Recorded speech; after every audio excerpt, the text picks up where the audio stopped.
Hello and welcome to El Segundo News, where we inform you about issues and topics happening in the city of El Segundo. I'm Catherine Chen. A local state of emergency has been declared in El Segundo in response to the ongoing release of noxious gases and odors from the Hyperion Water Reclamation Plant. City Council declared the state of emergency during a special September session and authorized the initiation of a lawsuit against the City of Los Angeles, which operates Hyperion, for failure to mitigate pollution from the plant. The fumes and foul smells have been permeating the city's air since Hyperion's July 2021 flooding that dumped millions of gallons of untreated sewage into the Santa Monica Bay. Residents do not need to take any action in response to this declaration. For more information, visit elsegundo.org/Hyperion. Fortune 500 companies, political leaders, local businesses, and the El Segundo community gathered at Pacific Corporate Towers last month for El Segundo Mayor Drew Boyles' third State of the City address and first post-pandemic. Mayor Boyles shared the city's accomplishments and presented fiscally focused strategic goals to more than 600 registered guests, the highest attendance ever for this event.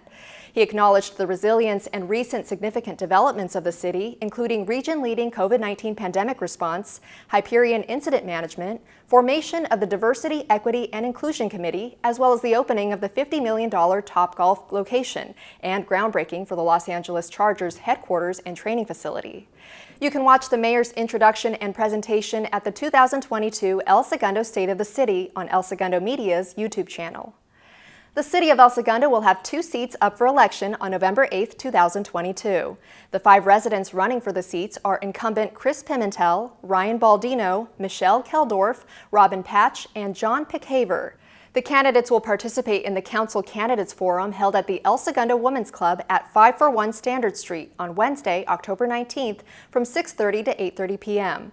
The forum will be moderated by Marcia Hansen, the president and CEO of the El Segundo Chamber of Commerce. For more information, please contact the El Segundo Women's Club at 310-414-9839.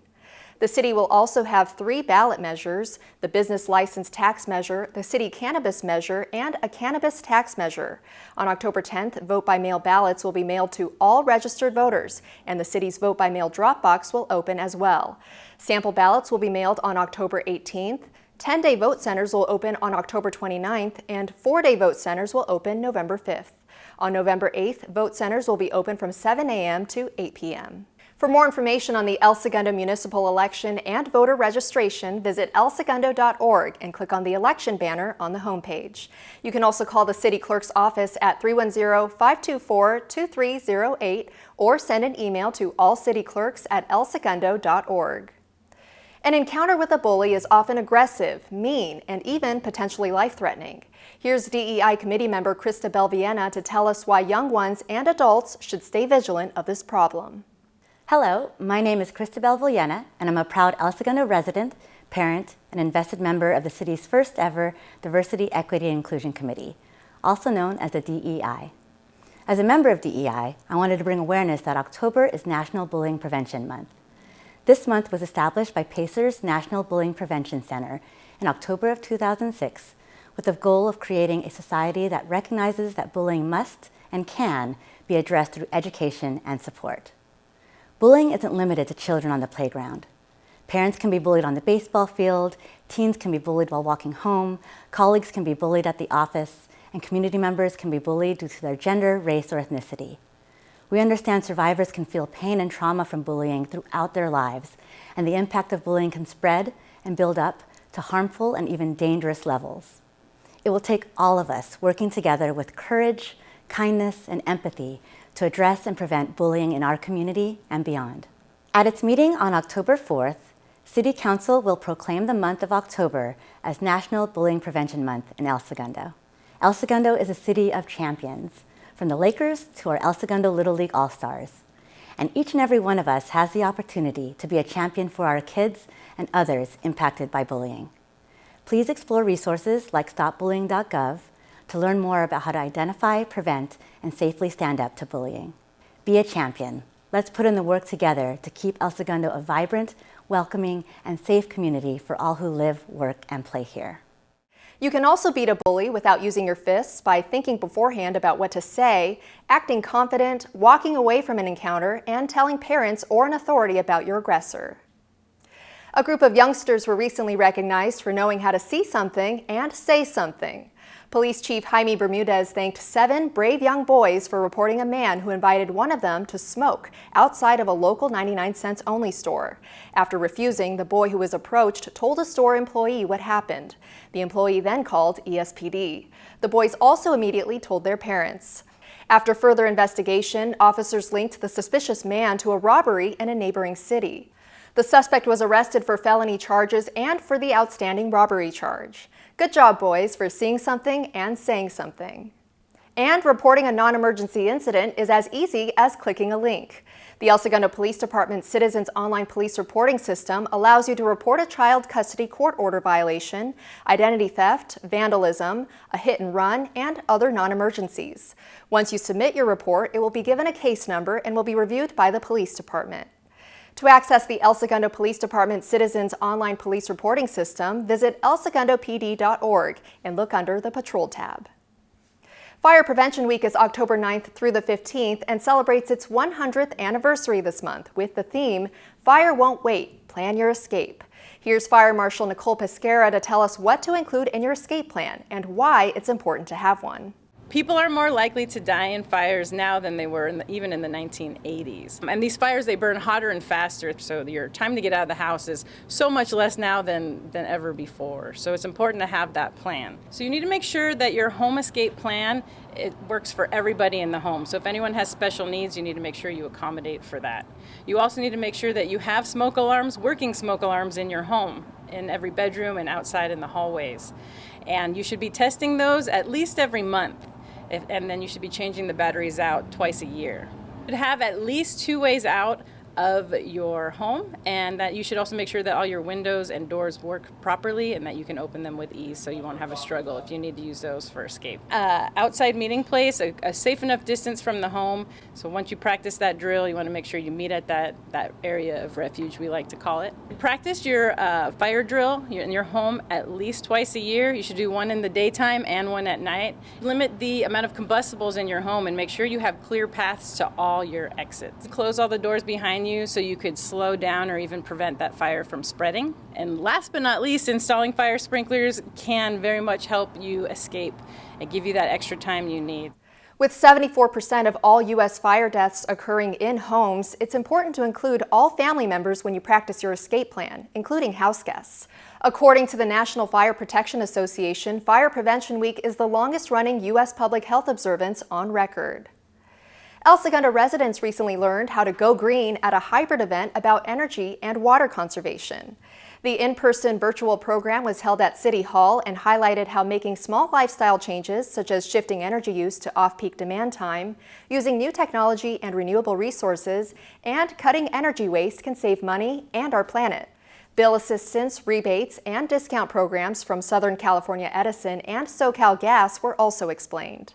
This event is part of the city's ongoing efforts to establish an environmentally friendly community and was presented in partnership with the South Bay City's Council of Governments and the Southern California Regional Energy Network. From going green to green spaces, exciting improvements to the city's much-beloved recreation park are coming soon. At an August 31st joint meeting, City Council and the Recreation and Parks Commission energetically moved forward with the improvements plan while allocating $5 million to Phase 1 of the project. Renovations include the teen center, basketball courts, skate park, ball fields, irrigation, lighting, and sports courts. Recreation and Parks staff will present a Phase 1 projects report to City Council later this month. The report will include details of the proposed projects for Phase 1, cost estimates, and timelines. And you'll be able to once again drive down Richmond Street come the new year. The historic street was closed to vehicular traffic during the pandemic to allow area restaurants to offer outdoor dining. City Council extended the al fresco option through the end of the year.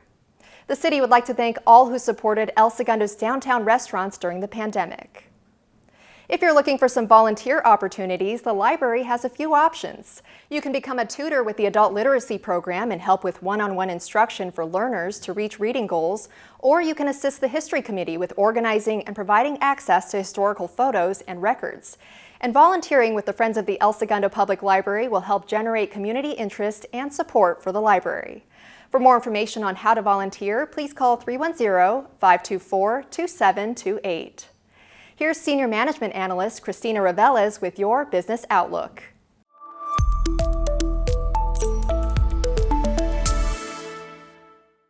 What an incredible turnout at this year's State of the City address, hosted by the El Segundo Chamber of Commerce, with Mayor Drew Boyles delivering his first post-pandemic address.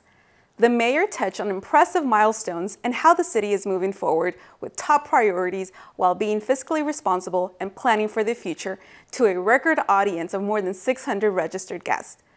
Fortune 500 companies, regional political leaders, local businesses, and the El Segundo community were in attendance. Exciting groundbreakings and grand openings were also presented, including Topgolf's new $50 million tech-driven golf facility and course, the LA Chargers' new $100 million headquarters and training facility, and L'Oreal's West Coast headquarters.